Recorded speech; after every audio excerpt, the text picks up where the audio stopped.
अन्नज़्रु इलल वालिदैन इबादतुन। ऐ मेरी कौम के लोगों, ऐ मेरी उम्मत के लोगों, सुनो सुनो, जिस तरीके से काबे को देखना इबादत, जिस तरीके से कुरान को देखना इबादत, जिस तरीके से आलिम के चेहरे को देखना इबादत, मैं मुहम्मदुर रसूलुल्लाह अपने रब की इज्जत और जलाल की कसम खा के कहता हूं, इसी तरीके से अपने माँ बाप के चेहरों को देखना भी इबादत। और माँ बाप की दौलत तो अल्लाह तबारक व तआला हर एक को अता फरमाता है, मगर उसकी कदरदानी नहीं होती। हम कितनी मर्तबा अपने घरों में जाते हैं, लेकिन कभी इस बात का एहसास ही नहीं होता कि हमारे माँ बाप हैं जिनको देखना इबादत है। मेरे भाइयों, और इबादत भी कैसी, छोटी मोटी नेकी नहीं। आपने फरमाया मामिन वलदिन बारदिन यंजुरु इला वालिदैहि नज़रत रहमतिन इल्ला कतबल्लाहु लहू बिकुल्ली नज़रतिन हज्जतन मबरूरा। कोई फरमा बरदार औलाद जब अपने माँ बाप की तरफ एक मर्तबा प्यार भरी नजर से देख ले तो अल्लाह तबारक व तआला एक मर्तबा देखने की वजह से एक मकबूल हज का सवाब अता फरमाता है। सहाबाए किराम ने पूछा वही नज़रू मिअत मर्रतिन या रसूल अल्लाह, ऐ अल्लाह के रसूल, माँ बाप तो हमारे घरों में मौजूद होते हैं, हम दिन रात में 100 मर्तबा आते जाते हैं, अगर हम 100 मर्तबा अपने माँ बाप के चेहरों को देखें तो क्या हमें 100 हजों का सवाब मिलेगा? आपने फरमाया नाम अल्लाहु अकबर व अतियब, हाँ हाँ क्यों नहीं, अगर तुम 100 दफा देखोगे तो अल्लाह तबारक व तआला तुम्हें 100 मकबूल हजों का सवाब अता फरमाएगा। अल्लाह के खजाने में कमी कोई नहीं आएगी। ये माँ बाप का मकाम है, मगर अफसोस है माँ बाप के इस मकाम से आज के दौर में जो बेइत्नाई बढ़ती जा रही है वो हमारे सामने है। अल्लाह के रसूल से पूछा गया, ऐ अल्लाह के रसूल क़यामत कब आएगी? आपने फरमाया अल्लाह जानता है, मुझे नहीं पता। सहाबाए किराम ने पूछा अल्लाह के रसूल कोई अलामत ही बतला दीजिए। आपने फरमाया जब माँ बाप को जलील किया जाने लगे तो समझ लो कि क़यामत आ जाएगी। और क्या ये हकीकत नहीं है कि हमारे हर शहर में, हमारे हर गांव में, हर बस्ती में, हर महल्ले में, हर घर में माँ बाप को जलील किया जा रहा है, माँ बाप के साथ तौहीन आमेज बर्ताव किया जा रहा है। अरे वो माँ जिसने तुझे अपने पेट में रखा, जिसने तुझे अपनी छाती का दूध पिलाया, जिसने तेरे लिए अपनी राहत और आराम को कुर्बान कर दिया, वो बाप जिसने तेरे लिए अपनी कमर पे कभी बोरा उठाया, कभी बोझ उठाया, कभी ठेला खींचा, कभी रक्षा चलाया, कभी मेहनत मजदूरी की, अपना खून पसीना एक करके तुझे उसने पढ़ाया लिखाया, तेरी परवरिश की, तेरी तरबियत की। आज जब तू जवान हो गया तो तू उसे गालियां देता है, तू उसे धक्के देता है, तू उसका गिरेबान पकड़ता है, तू उसकी पगड़ी उछालता है। अल्लाह तबारक व तआला की जमीन गजब से फट क्यों नहीं जाती जब ये नौजवान अपने माँ बाप की बेहुरमती करता है? अल्लाह के रसूल अलैहिस्सलातु वस्सलाम की खिदमत में एक सहाबी आए, उन्होंने आके कहा कि अल्लाह के रसूल, मैं कुछ पैसे कमा के लाया था, मैंने उनको ला के घर में रख दिया, मेरे बाप ने बगैर इजाजत के वो पैसे उठा लिए। आपने फरमाया तो गलत है, बगैर इजाजत के क्यों उठाए? बगैर इजाजत के तो नहीं उठाने चाहिए थे। जब तुम कमा के लाए तो कम से कम तुमसे पूछ लेना चाहिए था, जाओ उनको बुला के लाओ। अल्लाह के रसूल अलैहिस्सलाम ने बाप को बुलाने के लिए एक कासिद को भेज दिया। मेरे दोस्तों ध्यान के साथ सुनने की बात है, अल्लाहु अकबर कबीरा। पैगंबर के जमाने का वाकया है, सहाबा उनको बुलाने के लिए गए उनके बाप को कि आपको अल्लाह के रसूल बुला रहे हैं।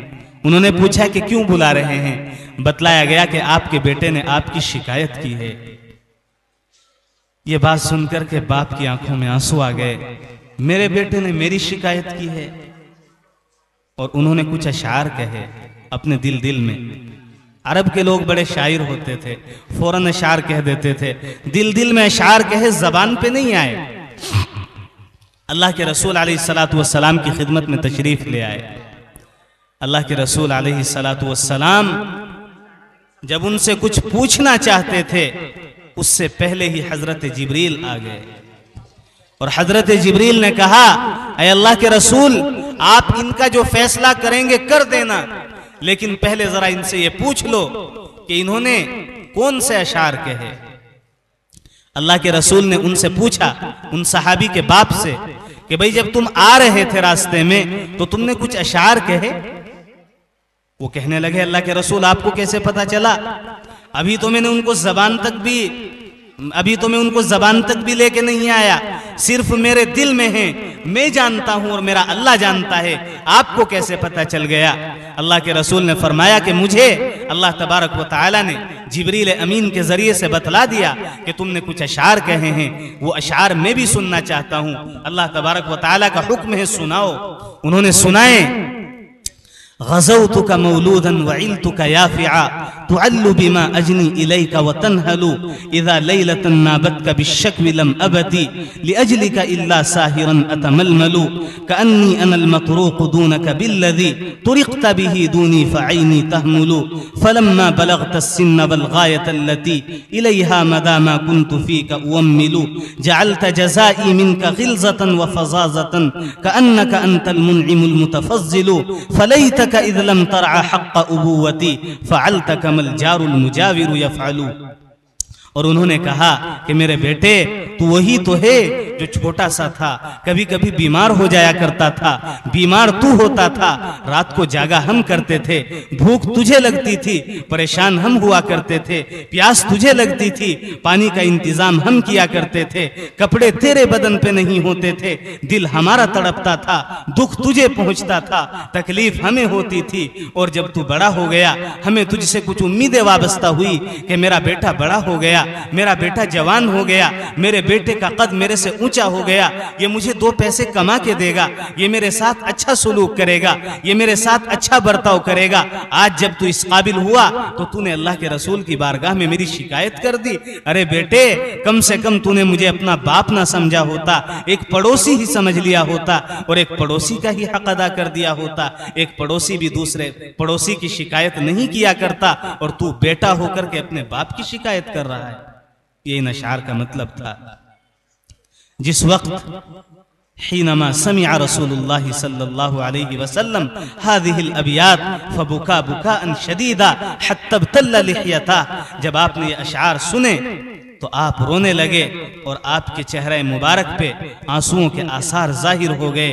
और आपने फरमाया, मा मिन हजरिन वला मदरिन यस्मउ हादा इल्ला बका, कि अगर कोई पत्थर और कोई दीवार भी इन अशार को सुन ले तो वो भी रो पड़े। और फिर आपने उस बेटे का गिरेबान पकड़ के फरमाया, अंता व मालुका लि अबीक, दफा हो जाए यहां से, तू और तेरा माल सारा तेरे बाप का है। ये कायदा बना दिया आपने, ये उसूल बना दिया आपने। हजरत उलमाए किराम तशरीफ रखते हैं, ये बतलाएंगे आपको अल्लाह के रसूल की इस हदीस की वजह से ये कायदा है कि बेटे को बाप के माल में बगैर बाप की इजाजत के तसर्रुफ करने का हक नहीं, लेकिन बाप को बेटे के माल में बगैर इजाजत के भी तसर्रुफ करने का हक है।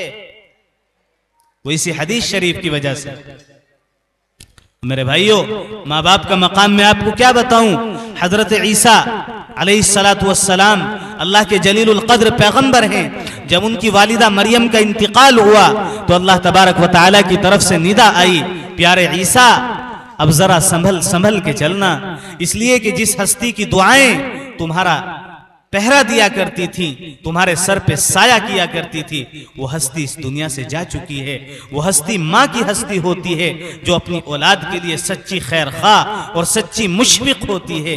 किसी कहने वाले ने क्या अच्छी बात कही है, ये ऐसा कर्ज है जो मैं अदा कर ही नहीं सकता, ये ऐसा कर्ज है जो मैं अदा कर ही नहीं सकता, मैं जब तक घर ना लौटूं मेरी माँ सजदे में रहती है। नौजवान अपने घर से निकल जाता है मोटरसाइकिल उठा करके, लेकिन उसके बाप से पूछ, उसकी माँ के दिल से पूछ कि जब तक बेटा सही सलामत घर नहीं आ जाता तो उसके दिल में क्या तीर और नश्तर चुभते हैं कि खुदा न करे, खुदा न करे, खुदा न करे मेरा बेटा किसी हादसे का शिकार ना हो जाए।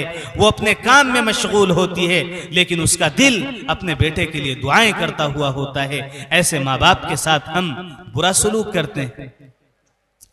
माँ बाप का मकाम, हजरत मूसा अलैहिस्सलातु वस्सलाम अल्लाह के जलीलुल कद्र पैगंबर हैं। एक दफा अल्लाह तबारक व तआला से फरमाया कि अल्लाह, जन्नत में मेरा साथी कौन होगा मैं देखना चाहता हूं। अल्लाह ताला ने फरमाया कि ठीक है, फुला बस्ती में एक बाजार है, उस बाजार में एक कसाई की दुकान है, उस दुकान पे चले जाओ, उस दुकान पे जो कसाई गोश्त बेच रहा है वही जन्नत में तुम्हारा साथी है। हजरत मूसा को बड़ी हैरानी हुई, मैं अल्लाह का जलीलुल कद्र पैगंबर, मैं कलीमुल्लाह, मैं अल्लाह का नबी, और अल्लाह ताला ने जन्नत में मेरा साथी बनाया भी तो एक कसाई को बना दिया। अल्लाह ताला बेनियाज है, अल्लाह ताला से कौन पूछ सकता है? ला युसअलु अम्मा यफ़अलु व हुम युसअलून। अल्लाह जो करे अल्लाह से कोई पूछ नहीं सकता, अल्लाह हर एक से पूछ सकता है। लेकिन बहरहाल अल्लाह ताला ने जब बना दिया तो हजरत मूसा ने सोचा कि जरा देखना चाहिए, कुछ तो खूबी होगी उसके अंदर जो अल्लाह तबारक व तआला ने उसको जन्नत में मेरा साथी बनाया। चुनांचे आप तशरीफ ले गए और आपने जाकर के देखा कि वो कसाई अपनी दुकान के ऊपर बैठा गोश्त बेच रहा है। आम कसाईयों की तरह गोश्त भी बेच रहा है, अपने ग्राहकों के साथ बदतमीजी भी कर रहा है और उनके साथ मजाक भी कर रहा है। जैसे कसाईयों की आदत होती है, बात भी करते रहते हैं, एक दूसरे के साथ मिजाहिया जुमले भी कहते रहते हैं और सुनते रहते हैं, गोश्त भी बेचते रहते हैं। इसी तरीके से वो कसाई और हजरत मूसा निहायत ध्यान के साथ बैठ कर के उसे देख रहे हैं कि यार ये कैसा आदमी है, इसको जरा भी खबर नहीं, और ये अल्लाह तबारक व तआला ने इसको जन्नत में मेरा साथी बना दिया। जब वो गोश्त बेच के फारिग हो गया, उसने हजरत मूसा से पूछा, वो नहीं जानता कि ये मूसा हैं, वो नहीं जानता कि ये अल्लाह के जलीलुल कद्र पैगंबर हैं, ये वक्त के नबी हैं। उन्होंने पूछा कि आप कौन हैं और क्या चाहते हैं, यहाँ क्यों बैठे हैं? उन्हें बतलाया, भाई मैं एक मेहमान हूं, मैं एक मुसाफिर हूं, आज रात आपके घर कयाम करना चाहता हूं। उस कसाई ने कहा, बड़ी अच्छी बात है, ये थोड़ा सा गोश्त रह गया, मैं इसे बेच लूं, इसको बेच के फिर अपने घर चलते हैं, आप मेरे मेहमान हैं। चुनांचे जब वो गोश्त बेच के फारिग हो गया, थोड़ा सा गोश्त जो बचा था वो उसने अपने थैले में डाला और अपने घर आ गया। हजरत मूसा को भी अपने साथ ले आया और आकर के उसने आग जलाई, आग जला के खाना बनाया और खाना बना करके एक बूढ़ी औरत सहन के अंदर लेटी हुई थी, खाने को उसके पास ले गया, बहुत मोहब्बत के साथ उसको बिठाया और लुक़मे बना बना करके अपने हाथ से उसको खिलाए और उसके मुंह को साफ किया। और जिस वक्त वो बुढ़िया खाना खा रही थी तो उसके होंठ हिल रहे थे। हजरत मूसा ये सारा माजरा देखते रहे। जब वो खाना खिला के फारिग हो गए तो उन्होंने कहा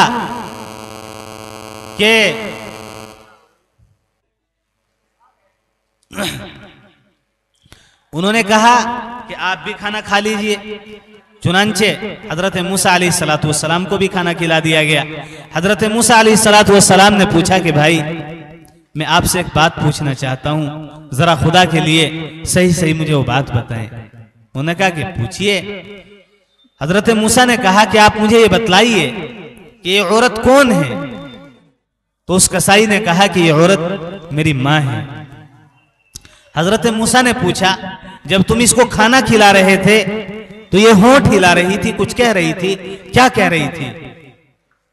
हजरत मूसा अलैहिस्सलातु वस्सलाम से वो कसाई कहने लगा कि हजरत क्या कह रही थी, बूढ़ी माँ है, पागल माँ है, अपनी औलाद के लिए कुछ ना कुछ कहती रहती है, आपको क्या मतलब?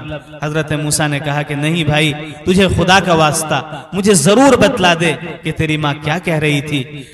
उस कसाई ने जब हजरत मूसा का इसरार देखा तो उसने कहा कि हजरत जब आप इतना इसरार कर रहे हैं तो सुन लीजिए, ये मेरी माँ है, मैं इसकी खिदमत करता हूँ, मैं इसे खाना खिलाता हूँ, मैं इसे पानी पिलाता हूँ, मैं तमाम के तमाम काम इसके अपने हाथ से अंजाम देता हूँ, और जब भी मैं इसे खाना खिलाता हूँ तो ये मोहब्बत में मुझे दुआ देती है और यूं कहती है, मेरे बेटे तूने खिदमत करके मुझे राजी कर दिया, मैं तुझसे बहुत खुश हूँ और मेरी दुआ है कि अल्लाह तबारक व तआला जन्नत में तुझे मूसा का साथी बना दे। अब आप ही बताएं, मैं कहां और मूसा कहां? मूसा तो अल्लाह के जलीलुल कद्र पैगंबर हैं और मैं एक कसाई हूं, भला मैं जन्नत में मूसा का साथी कैसे बन सकता हूं? हजरत मूसा अलैहिस्सलातु वस्सलाम ने फरमाया, नहीं नहीं, अल्लाह की कसम, तेरी माँ की दुआ ने तुझको मूसा का साथी बना दिया और मैं कोई और नहीं हूं, बल्कि मैं अल्लाह का जलीलुल कद्र पैगंबर मूसा ही हूं, और मैं यही देखने के लिए आया था कि तुम्हारा वो कौन सा अमल है जिसकी वजह से अल्लाह तबारक व तआला ने तुम्हें जन्नत में मेरा साथी बना दिया। मेरे दोस्तों, यह है माँ बाप का मकाम कि माँ बाप की खिदमत की वजह से जब माँ बाप राजी होते हैं और उनके दिल से दुआ निकलती है तो वो दुआ औलाद को मंजिलों की तरफ, कामयाबियों की तरफ, कामरानियों की तरफ, ऊंचाइयों की तरफ, बुलंदियों की तरफ लिए चली जाती है। और जब माँ बाप नाराज होते हैं, उनका दिल दुखता है, तो औलाद चाहे कितनी ही कामयाब हो जाए, कितना ही बड़ा मनसब, कितना ही बड़ा ओहदा, कितनी ही बड़ी दौलत उसको हाथ आ जाए, लेकिन माँ बाप को सता करके, माँ बाप को दुखी करके कभी कोई कामयाब ना हुआ है, ना हो सकता है। उसको चैन की जिंदगी कभी नसीब ना होगी। जो अपने माँ बाप को सताएगा, याद रखने की बात है, जो अपने माँ बाप के साथ जैसा सुलूक करेगा, उसकी औलाद उसके साथ वैसा ही सुलूक करेगी। चंद गुनाह ऐसे हैं कि उनकी सजा अल्लाह तबारक व तआला आखिरत में जो देगा वो तो देगा ही, दुनिया के अंदर भी अल्लाह तबारक व तआला उनकी सजा जरूर देता है। उनमें से एक गुनाह है माँ बाप की नाफरमानी करना। माँ बाप की जिस तरीके की नाफरमानी की जाएगी, औलाद भी उसी तरीके की नाफरमानी करेगी। इसलिए मेरे नौजवान दोस्त, इस बात का अहद करें, इस बात का अज़्म करें कि हमारे जो माँ बाप हयात हैं उनकी कदर करें, उनसे माफ़ी मांगें, उनकी शान में जो गुस्ताखी हुई है उसे माफ़ कराएं। और जो हमारे वालिदैन इस दुनिया से रुखसत हो चुके, उनके बारे में भी एक बात बता के अपनी बात को ख़त्म करूं। बहुत सी दफ़ा ऐसा होता है कि औलाद को माँ बाप के मर्तबे का पता नहीं होता, उनकी शान में आदमी गुस्ताखी करता रहता है, यहाँ तक कि माँ बाप इस दुनिया से चले जाते हैं। बाद में एहसास होता है, यार मैंने अपने माँ बाप के साथ अच्छा सलूक नहीं किया, मुझे ऐसा नहीं करना चाहिए था। लेकिन जब एहसास होता है तब तक कहानी ख़त्म हो चुकी होती है और माँ बाप अल्लाह को प्यारे हो चुके होते हैं।